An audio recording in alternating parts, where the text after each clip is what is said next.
Well, as part of the Queen's visit to Winnipeg, she'll be attending a garden party in just a few hours.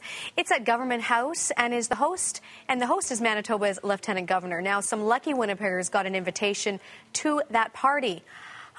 My next guest is one of them. Daniel Whaley is a youth coordinator for the Monarchist League of Canada in Winnipeg, and he'll be attending the party later today. He joins me now via webcam. Wow, one lucky guy. How do you feel knowing that in a few hours you'll be at a garden party with the Queen? It's exciting, Louise. It's a real honor, and you know what? I really don't know. I'm excited at the same time. I'm pretty nervous. Are you? Oh, that's so sweet. How did you get to be one of the lucky people at this event? Well, I'm actually a youth coordinator with the Monarchist League of Canada. And I got the invitation from the Lieutenant Governor of Manitoba, Philip Lee, and he invited other members of the Monarchist League to the garden party as well. Well, what was it that made you decide to become a member of the Monarchist League of Canada? Tell us a little bit about that process.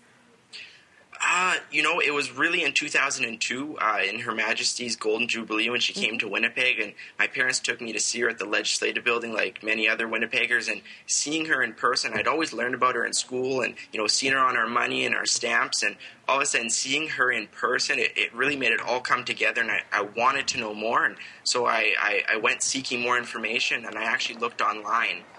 And the Monarchist League had a webpage, and I joined online, and I've been involved ever since. How is the Queen putting a focus on youth, particularly youth, during this visit to Winnipeg? She's really trying to connect with the youth of Manitoba. I know that she just arrived in Winnipeg, and she was the first passenger through the airport, and she wrote a letter to the youth of Manitoba, and she sealed it in a time capsule that'll be unsealed in 2070, so in 60 years. And she also created a new scholarship to get grade 12 students involved in aviation. And I know that there's also the Human Rights Concert this evening with many musical acts that appeal to young people. And I know she's really trying to connect with the youth of Manitoba. Hey, maybe you'll be the one opening that time capsule.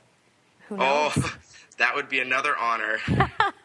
Now, what do you say as a young person? What do you say to the Canadians out there who feel that the monarchy is outdated? You mentioned she is really trying to reach out to the youth. But what do you say to people who kind of say we should sever our ties with Britain?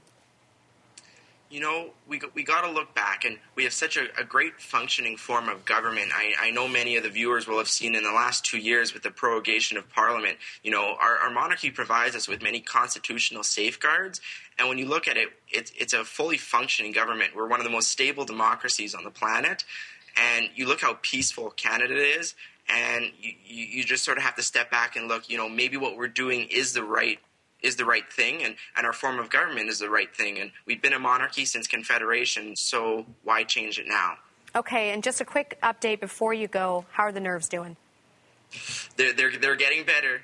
Okay, we'll be with you all the way. Daniel, thanks for joining with us and speaking to us before your royal visit. Thank you, Louise. It was a pleasure. That's Daniel Whaley with the Monarchist League of Canada and speaking to us from Winnipeg.